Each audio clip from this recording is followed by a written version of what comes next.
Hi, everybody. Hello, hi. We miss you. We miss seeing your faces and getting together, being at church together.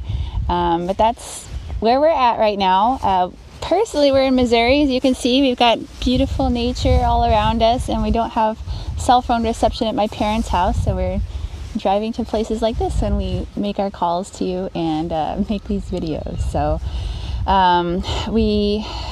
as I said, we've been calling people in our community, so we've talked to a lot of you, heard how you're doing.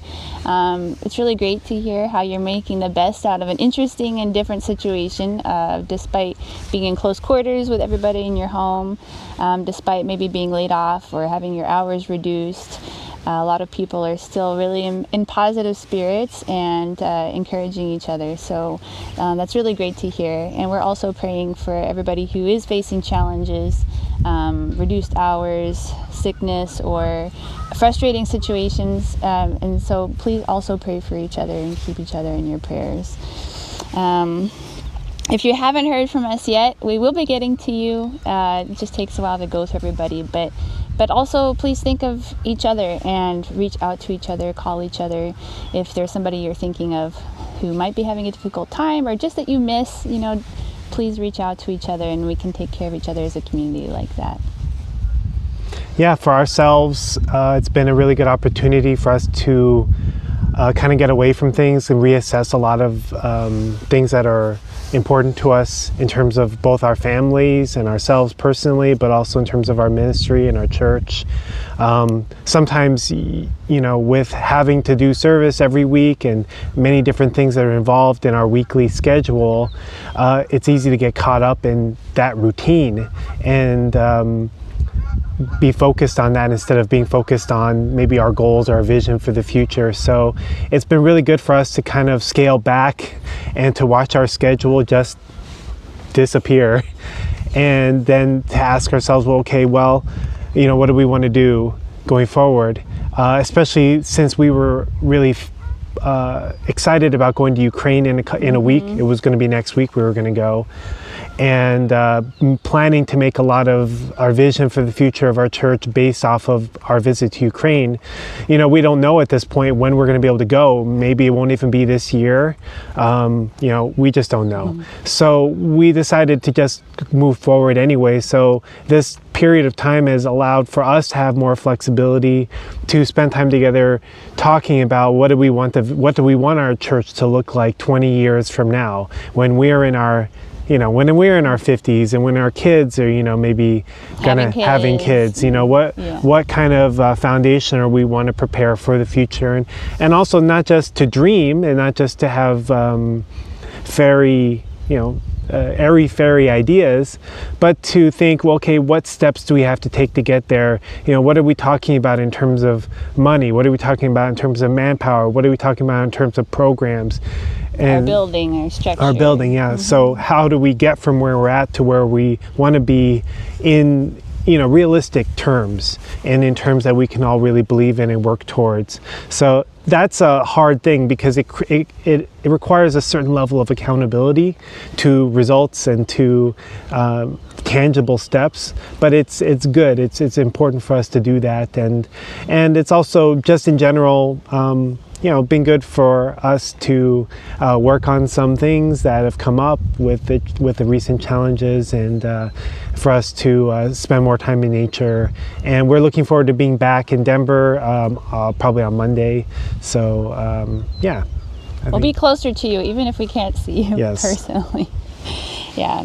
So I did want to share a little bit of a message. I found this really great quote that one of my pastor friends shared on Facebook from True Father. So I'm going to share that with you and just my reflections on it. Oh, now I have to bring up the page again. Just a second. Okay. So this is True Father's words. What is true never perishes. It keeps growing. Therefore, you have no reason to despair, knowing that there is God, the subject, who will take absolute responsibility for whatever you leave behind for His sake. He will find the people who are willing to inherit the tradition of your commitment and expand it to the world. You don't need to seek praise and approval from other people, nor feel bad because no one appreciates your efforts. Look at a tree that is just about to bring forth new shoots in the spring. Doesn't it look lonesome somehow? Who would imagine that one day this lonely plant will grow to be a towering tree, and that many birds would come and make their nests in it? A tree grows silently to maturity, but when the time is ripe, it naturally bears fruit which the entire universe will then be able to appreciate. If this is true of a humble tree, how much more is it true of men and women who are laying the foundation of goodness for the future of the world? So I was thinking about this quote, and a couple things came to mind for me. One is actually, it's interesting since we've been home. I'm here with my parents, and Mike's parents came too, and my dad started sharing a lot of stories from his childhood and about his parents who passed away before I never got to meet them. So I was listening to these stories of how my grandfather saw my grandmother and immediately fell in love with her and thought to himself, that's the woman I want to be the mother of my children. And just stories of how they would take care of each other, and I really felt connected to them. I felt close to them, and I thought that they're kind of like this true, what is true never perishes. There's a certain kind of true love that they had that they somehow continued to bear fruit in their lineage, even though they're not around anymore.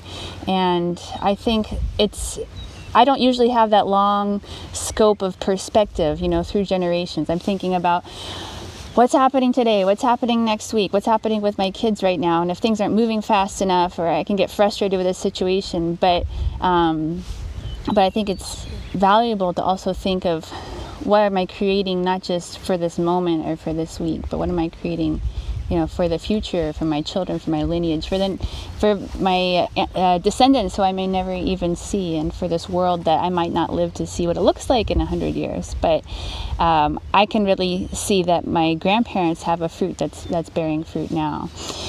And it's also talking about how a tree can appear to be lonely sometimes, by itself, and that there's you can't always see what's happening. It grows silently. But when the time to bear fruit comes, nobody can deny that it bears fruit.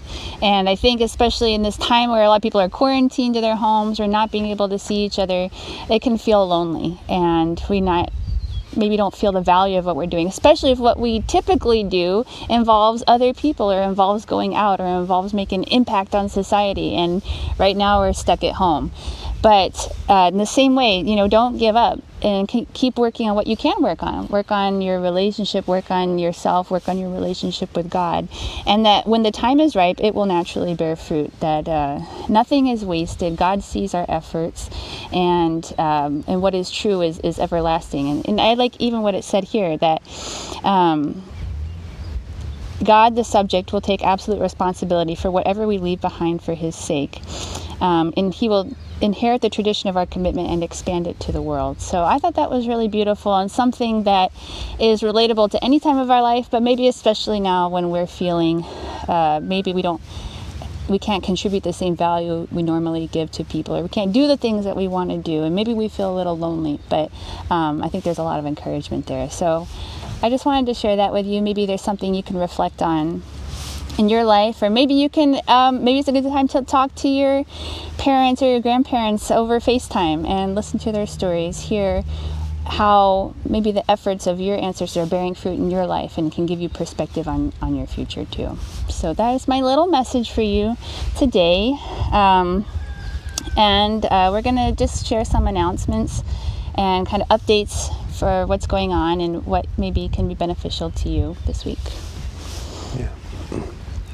Do you want me to talk about this? Go ahead. Yeah, so many of you maybe saw the email about Steve Yoder. For those of you who know him or have been following the emails, you know that he had a really bad heart attack a couple weeks ago, and the doctors, all the doctors who saw him at that time were so sure that he wasn't going to make it, and they were telling the family to, say your goodbyes. And, it was so shocking, of course. No one expected that it was going to happen, and so suddenly. But, just the other day, he went home, and just in the short span of a week and a half, he recovered so much, and now he's walking, he's talking, he's joking.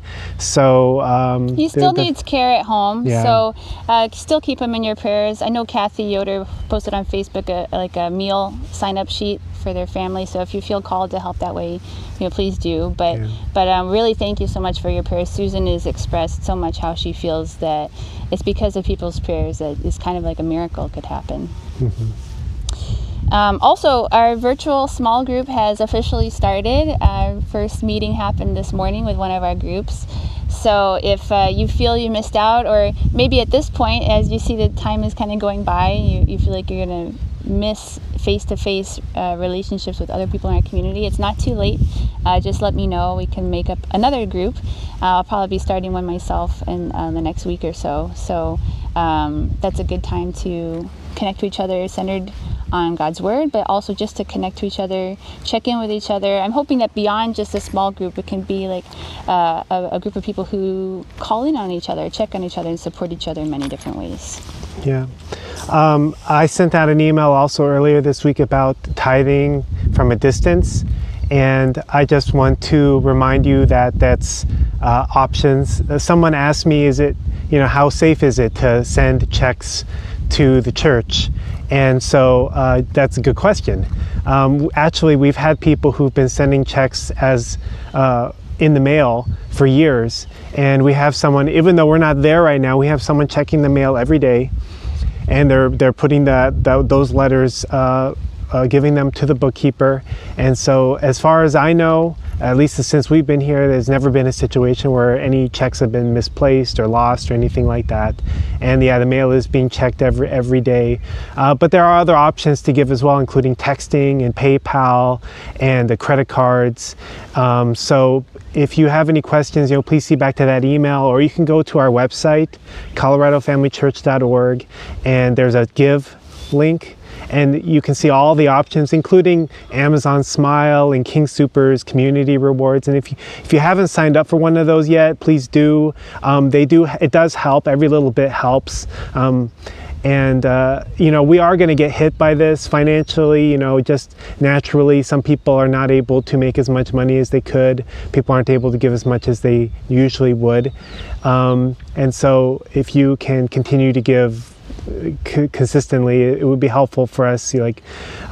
We are scaling back as much as possible, partly out of necessity, but some things are continuing forward. For example, we have our family camp coming up in the summer, and we need to pay the rest of our deposit on that camp, which I think is about $6,000 or something like that. So things like that, you're able to really help us a lot if you're able to continue to give as you were before.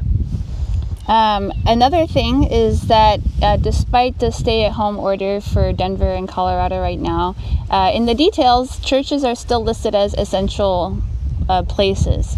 And so while we can't gather in groups of people, we can still have the church open to you if you need to come to drop by the food bank. Even though we don't have any new food coming in, there's still food there. If you need to use Wi-Fi, or if you need a place to study or work and to get away from other people for a little while, or just get away, we can open up the church to you, and you can have a place to be. We're still cleaning the church and everything. So don't hesitate to reach out to us if you'd like to come by to the church for anything. Also, what was I going to say? Shoot, I forgot. Anything else to say there? I'll think of it in a second.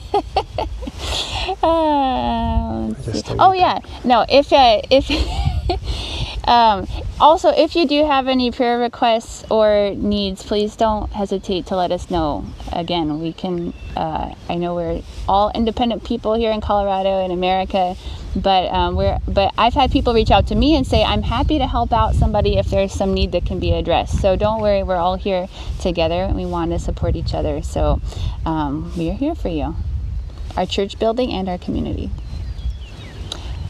And yes. I guess that's it for this week. So we miss you. We love you guys. Please say hi to your families and your children.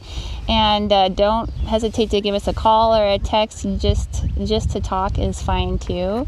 And we will continue calling you guys and communicating. And at the very least, we'll send out another video next week. All right, bye. Bye.